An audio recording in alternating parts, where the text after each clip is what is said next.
राजकीय कला महाविद्यालय कोटा के द्वितीय वर्ष कला के हिंदी साहित्य के विद्यार्थियों का इस कक्षा में एक बार फिर स्वागत है। छात्रों, द्वितीय वर्ष कला के हिंदी साहित्य के द्वितीय प्रश्न पत्र प्रयोजन मूलक हिंदी का जो पाठ्यक्रम है उसकी जो प्रथम इकाई है उसके अंतर्गत हम पत्रकारिता रूप और प्रकार पर चर्चा कर रहे हैं। इससे पहले हमने खोजी पत्रकारिता और पीत पत्रकारिता पर चर्चा की थी, प्रकाश डाला था। आज हम प्रकाश डालेंगे खेल पत्रकारिता पर। खेल पत्रकारिता यानी स्पोर्ट्स जर्नलिज्म पर।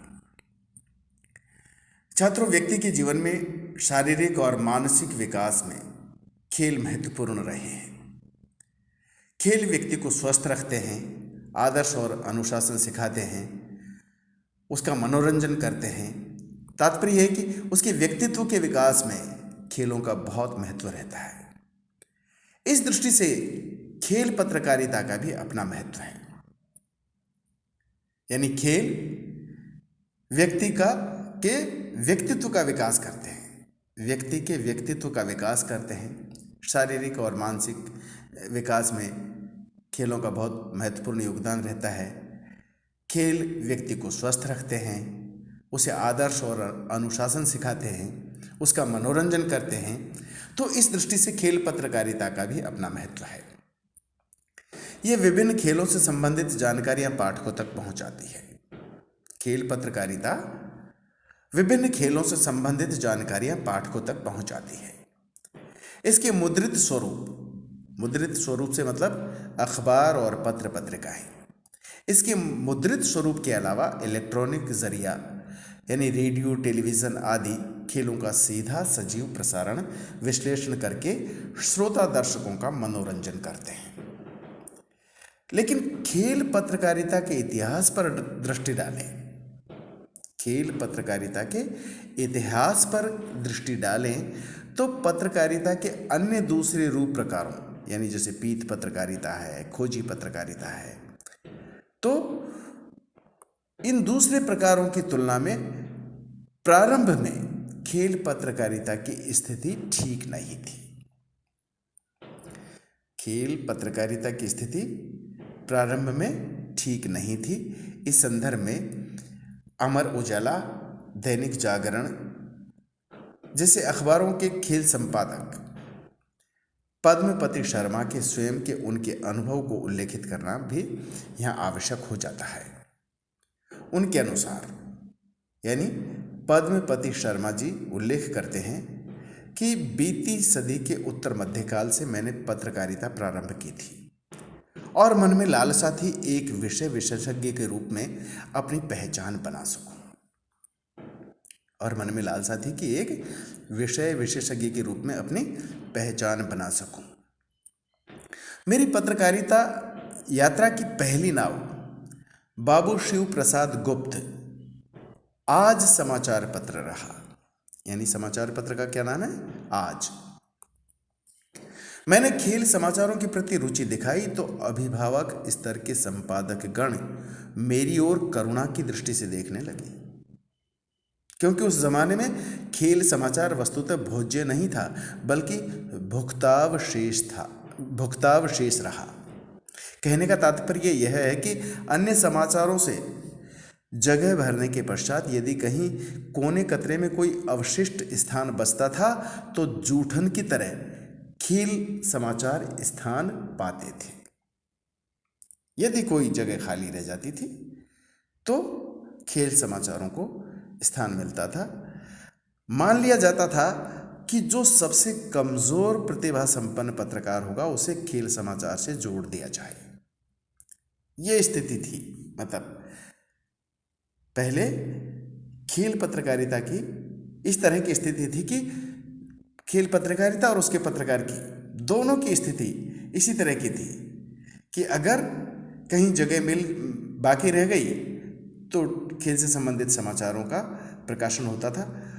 जूठन की तरह खेल समाचार स्थान पाते थे और इसी तरह मान लिया जाता था कि जो सबसे कमज़ोर प्रतिभा संपन्न पत्रकार होगा उसे खेल समाचार से जोड़ दिया जाए, यानी कि उसको खेल समाचार लिखने के लिए कहा जाए। हिंदी पत्रकारिता में खेल पत्रकारिता ने गत 3 दशकों में एक नन्ही निर्झर से पूर्ण विकसित नदी का स्वरूप लिया है। छात्रों यहाँ ध्यान दीजिएगा, गत 3 दशकों में एक नन्ही निर्झर से पूर्ण विकसित नदी का स्वरूप लिया है पत्रकारिता ने, यानी गत 3 दशकों में इसका अच्छा विकास हुआ है, अत्यधिक विकास हुआ है।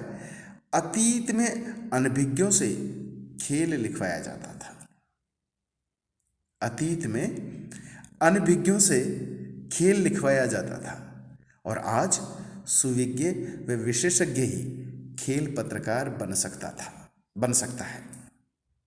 यानी कि पहले की स्थिति में और आज की स्थिति में अंतर आया है। आज से 3 दशक पूर्व मतलब खेल किन से लिखवाए जाते थे? जो सबसे कमज़ोर प्रतिभा संपन्न पत्रकार होगा उसे खेल समाचार से जोड़ दिया जाए। हिंदी पत्रकारिता में खेल पत्रकारिता ने गत 3 दशकों में एक नन्ही निर्झर से पूर्ण विकसित नदी का स्वरूप लिया है। अतीत में अनभिज्ञों से खेल लिखवाया जाता था, मतलब खेल समाचार लिखवाए जाते थे, और आज सुविज्ञ व विशेषज्ञ ही खेल पत्रकार बन सकता है। तात्पर्य यह है कि पहले खेल पत्रकारिता और उससे संबद्ध पत्रकार की स्थिति बेचारापन लिए थी। पद्मपति शर्मा आगे यह भी उल्लेख करते हैं कि सन 1960 के आसपास, ध्यान दीजिएगा छात्रों, कि सन 1960 के आसपास हिंदी खेल पत्रकारिता जगत को एक दुधारी तलवार मिली। एक ऐसा पढ़ा लिखा तेज तर्रार पत्रकार जिसे भारत चीन द्वंद्व के बारे में भी पूरी जानकारी थी, भारत चीन द्वंद्व के बारे में भी जानकारी थी। दोबारा से सुनिएगा, एक ऐसा पढ़ा लिखा तेज तर्रार पत्रकार जिसे भारत चीन द्वंद्व के बारे में भी जानकारी थी। प्रथम और द्वितीय विश्व के बीच में लटकते तृतीय विश्व की अर्थ राजनीतिक जटिलताओं का बोध था, और साथ ही प्रगाढ़ जानकारी थी लेटखट और ग्लांस की। नई दुनिया अखबार को प्रभाष जोशी मिले। ये तेज तर्रार और दुधारी तलवार से तात्पर्य था प्रभाष जोशी जी से, यानी ये नई दुनिया अखबार को प्रभाष जोशी मिले और हिंदी भाषी खेल प्रेमियों के लिए पठनीय वस्तु का विशाल भंडार। प्रभाष जी ने 23 वर्ष की अवस्था में जिस महाकाव्य की रचना शुरू की थी, यानी खेल पत्रकारिता की, 23 वर्ष की अवस्था में प्रभाष जी ने 23 वर्ष की अवस्था में जिस महाकाव्य की रचना शुरू की थी, आज हिंदी खेल पत्रकारिता का वह महाकाव्य कई पर्वों को पार कर विशाल स्वरूप ले चुका है। यानी कि 3 दशक पहले की जो स्थिति थी और आज की जो स्थिति है उसमें बहुत ज़बरदस्त परिवर्तन आया है। यानी खेल पत्रकारिता का अत्यधिक विकास हुआ है। आज जनसंचार के मुद्रित माध्यमों के अतिरिक्त वैद्युतीय माध्यमों यानी इलेक्ट्रॉनिक जनसंचार के इलेक्ट्रॉनिक माध्यमों, जिनमें प्रमुखतः आकाशवाणी केंद्रों तथा टेलीविज़न के विभिन्न चैनलों द्वारा भी खेल पत्रकारिता विकासोन्मुख है। रेडियो तथा टीवी चैनल्स पर विभिन्न प्रकार के खेलों का आंखों देखा हाल अर्थात सजीव प्रसारण किया जाने लगा है। अपनी आंखों के सामने जो घटना कार्यवाही घटित हो रही है, अपनी आंखों के सामने जो घटना कार्यवाही घटित हो रही है का विवरणात्मक रोचक तरीके से प्रस्तुतिकरण आंखों देखा हाल कहलाता है। श्रोता आंखों देखा हाल सुनते हुए ये अनुभव कर ले कि वो स्वयं अपनी आंखों से वो दृश्य देख रहा है जो वो अपने कानों से मात्र सुन रहा है। इसमें आंखों का देखा तदनुरूप शब्दों में रूपायित करना जिससे श्रोता अपने कानों से उन शब्दों को सुनकर आँखों से दृश्य देखने का आभास कर ले। यही अच्छा आँखों देखा हाल माना जा सकता है।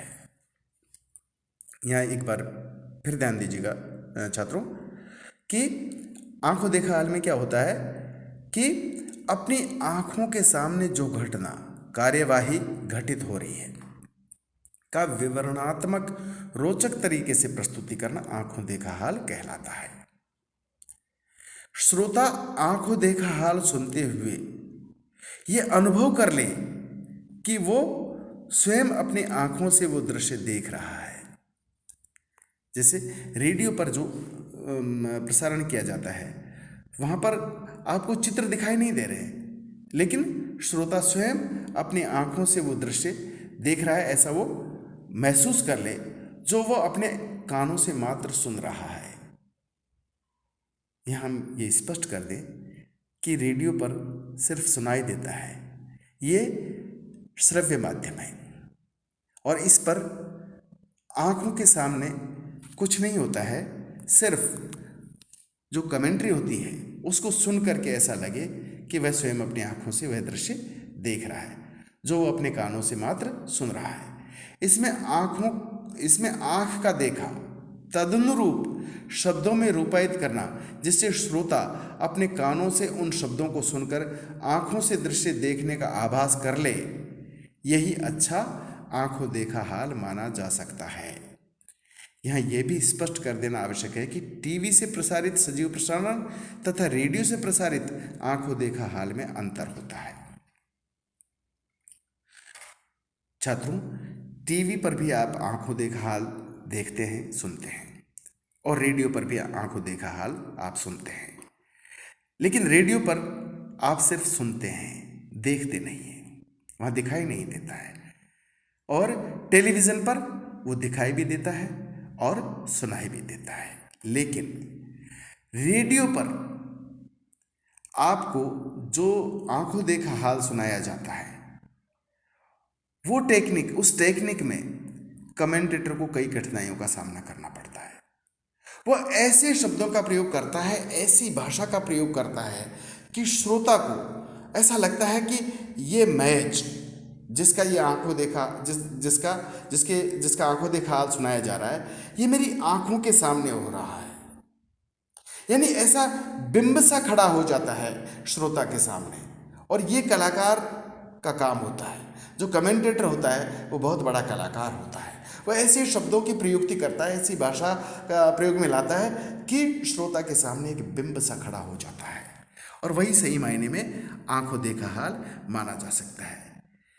टीवी से प्रसारित सजीव प्रसारण और रेडियो से प्रसारित आंखों देखा हाल में अंतर होता है। रेडियो पर इस विधा में कार्य करना अर्थात लाइव कमेंट्री करना तुलनात्मक कठिन कर्म है, क्योंकि रेडियो पर चित्र नहीं दिखाई देते।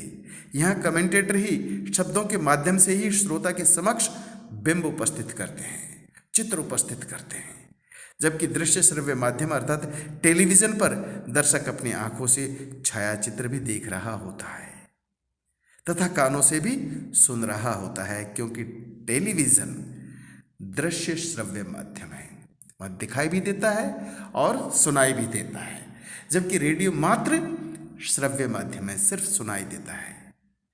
तो रेडियो और टेलीविज़न के आंखों देखा हाल में अंतर है। रेडियो पर चित्र नहीं दिखाई देते, यह कमेंटेटर ही शब्दों के माध्यम से ही श्रोता के समक्ष बिंब उपस्थित करते हैं, जबकि दृश्य श्रव्य माध्यम अर्थात टेलीविज़न पर दर्शक अपनी आंखों से छायाचित्र भी देख रहा होता है तथा कानों से भी सुन रहा होता है। इस दृष्टि से टीवी कमेंटेटर की तुलना में रेडियो कमेंटेटर का कार्य अधिक कठिन है।